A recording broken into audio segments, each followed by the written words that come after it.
Hi guys, welcome back to my YouTube channel. Igama lami Azande wakaMadlali Ntokazi yaseMsinga. So ngiyanamukela ku-vlog yami namhlanje ngizobe ngizo-advise ama first years, second years. Nje mawusa yi-fresher ungayidluli le video le. So ngizobe ngi-advise izinto ekumele ninakekele, niyigade, niyiqaphe njengoba mina sengusesona omdala. So asijoyine khona ku-video. Okay, so into yokuqala i-book allowance. So alaba abafuna ku-NSFAS nisazothola i-book allowance, nalaba amabhasari niyayithola i-book allowance. Uma ngabe ingena i-book allowance, ngicela nithenge ama-laptop guys, cause kuzoshuba.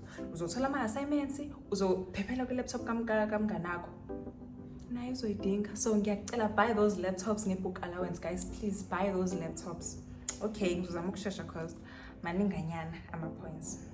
And then number 2, izitsha guys, cela izitsha, uthenga amabhodwe, uthenge ama-utensils, yonke into thenga nje, ube nento zakho, uye kulokhu share nomza wakho, uye kulokhu ungaboleka ngaleso sikhathi, but buy your own things.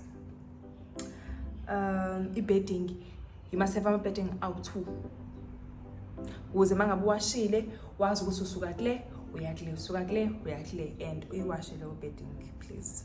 Clean. Ngiyazi akulula ukuclean e-rest cause unokuthi ngingedwa akekho ngibonayo ekhaya nakile nje akekho umuntu ozongithethisa, but clean yazi ukuthi ukhona umoya uzwayo futhi mangabe indlu yakhe clean. So clean, ushayele ngaphansi kombhede. Okay, study.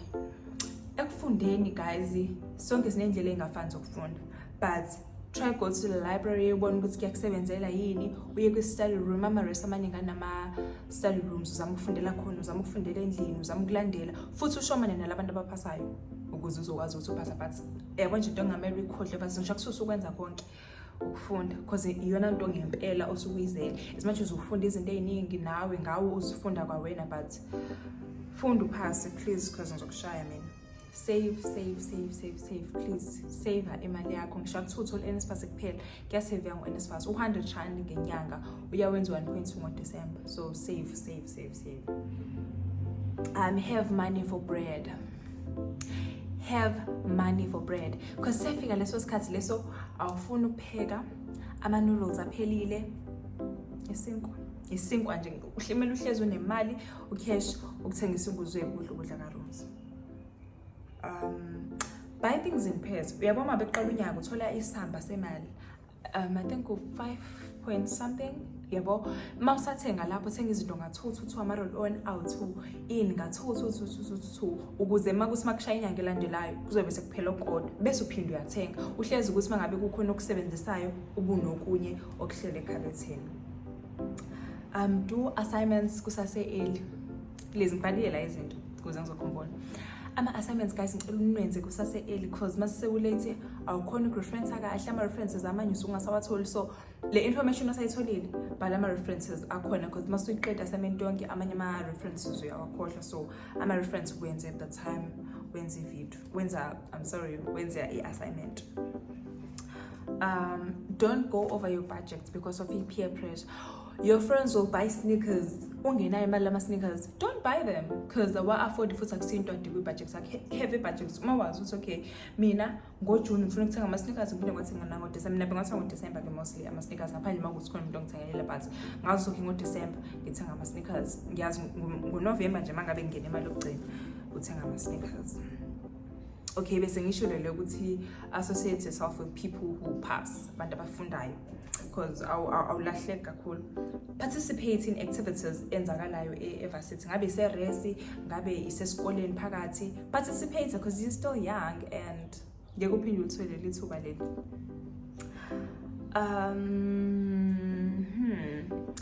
Be careful of amaqabane, ama-fighter, angifuni ukubakhuluma kambi, but bazobe khona esikoleni, bazobe be-ready ukukusiza ngey'nto eningi ozobe udinga usizo ngalo, but ube careful. Angazi ngizoyi-emphasize kanjani lento futhi ingasoundi as if ngibabeka kambi, uyabona, but uqaphe nje, yabo, angazi kanjani kodwa uqaphe nje kodwa because ngiyonenza le story time mase ngiready ukunenza le story time. Mina bangigila ka first year lokho kumele nikwazi kwakusaphethe elinye iqembu aleliphethe manje. siyeke nje. Okay, minimize inviting boys in your room. Mina ngize ngaqeda varsity ayikho umfana okwelala embhedeni wami. So nje abafana embhedeni wakho ngeke ngisho ukuthi uyajola iye roomini lakhe ungamlethi nje elontuzaneni embhedeni wakho uze embhedeni ozohlezi ku peaceful ungalokhu wenza izinto ezirong phezulu kombhede uhloniphe nje umbhede wakho yabo especially mangabe uyintombazane so intombazane wena akuvakashelwe yena uye ngidubula urooms wakhe ayi wena wakho ukuthi umdubule.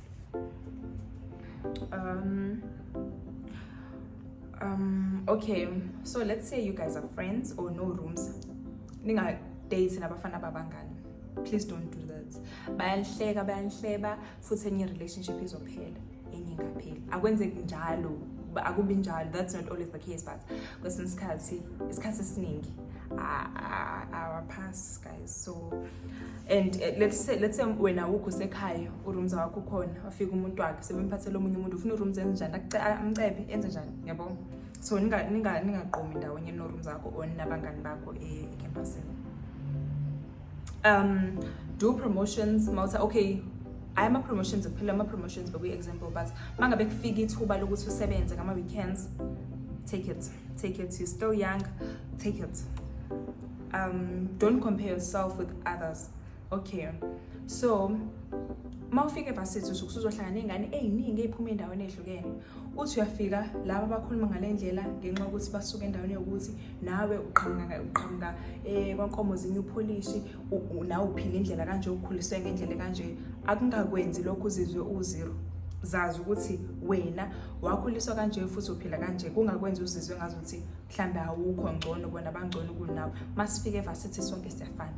Masifika kule course ensiyenzayo sonke siyafana ukuthi omunye uno 38 points omunye uno 22 points akusho luso sonke sathathwa ngithi sathathwa safaka isenze course yodwa so ungathathi ngokuthi hayi lo indaba nje yokuthi waphasa kanjani futhi usuke ingasabalo nonke because nisuke senenze course efanayo.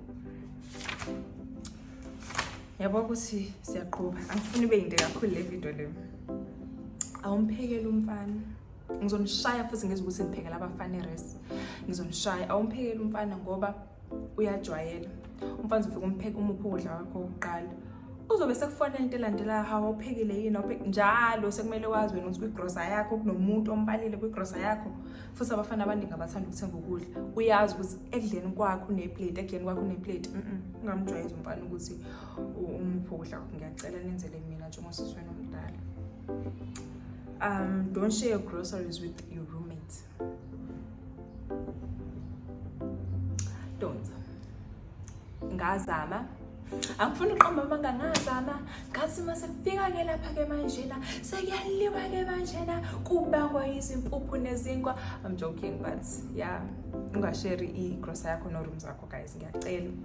Okay, awuhlezi uzothola urooms ongekho right yabo, but iqala udle wedwa naye adle yedwa umfundi akufundi then decide ukuthi seniyashare yini igrocery yenu yabo seniyapheka indawo because kwesinye isikhathi awuthanda ukupheka wena yabo yena ulokhu epheka nesabangani bakhe bazokudla yabo ezinye izinto ezenza ukuthi zinixabanisele so mele niqale umuntu apheke yedwa and then emanibona ukuthi no niyazwana and nihlezi nishare ukudla kwenu niyasibona isidingo sokuthi nidle ndawonye then ke ningadla ndawonye but singathi isuka ufika negrocery yakho yakini nithenge ngo-3,000 mase asishare.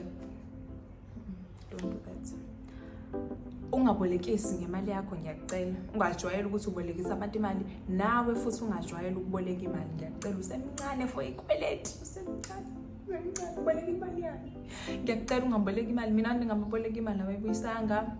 Ngangisaba futhi kuyayicela ukuthi usamncane uyasaba ucela imali yakho yasabe ucela imali yakho yasabe ngempela. Vele uma sikhonto erongo yenzayo. So ungabolekisi ngemali nawe phela ungayiboleka imali. Yabo?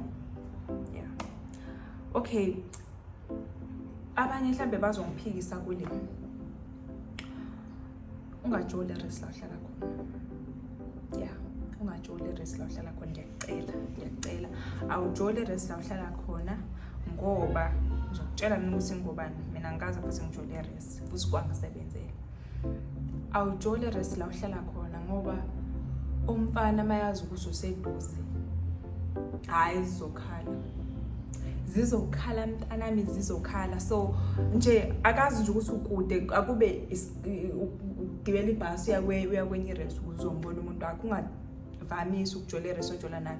And abafana basuke besajajuliswe especially amahle ama first years basuke besajajuliswe ukuba free ukuba njani, and then babe nentombi eziningi. Uyacabanga nje ubona umuntu wakhe uyongena kule room, usiyambona usiyongena kule room, uyacabanga nje ukuthi mawuhleli wazi umuntu wakho kwenye race kuba awuphi na stress, because ever since guys sizele uzofunda akukho kunye. Okay, okunye ama campuses anama clinic, ama campus anama clinic. Ngangakwazi nami lokho, ngaze ngakwazi sengenza second year, first thing angazi sesikhona kwenye clinic. Yeah, so kunama clinic, uyakhona khona ukuthi uthola ama contraceptives khona, amagula nje yonke into.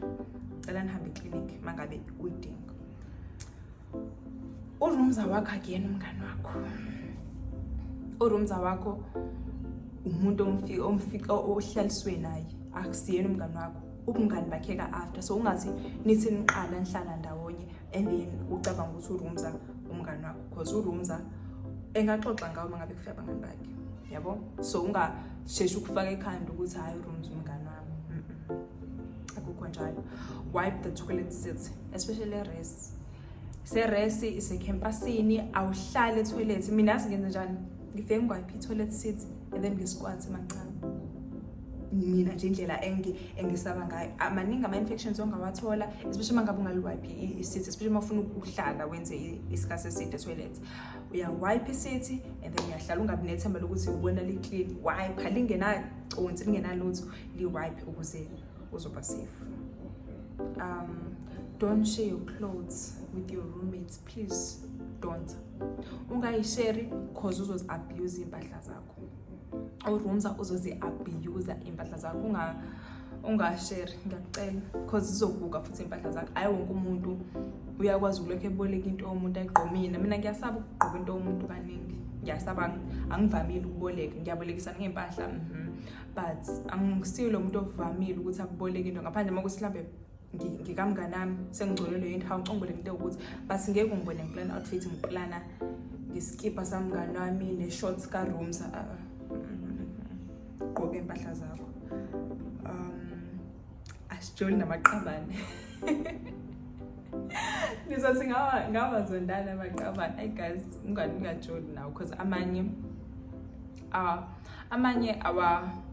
awuboni umuntu ukuthi ufunda nini. Uyacanga ujoyina umuntu wakho njalo, uhamba esikoleni bahamba bayi-group, umuntu wakho njalo akafundi, ufunda nini, phasa nini, yabo. Hayi ukuthi bonke benza njalo, ayagraduate amaqabane. Okay, ama-fights amaqabane konke, but okay guys, ivela ivideo yethu ebimfishane. Ngiyazama ukwenza ukuthi amavideo angabi made kakhulu because angithandi ukunibhora. Amakhaya. Ngiyabonga ukuthi kuvile ivideo mazafika lapho, khohla ukulike, ukusubscribe, ukucomment. See you kwivideo elandelayo. Bye.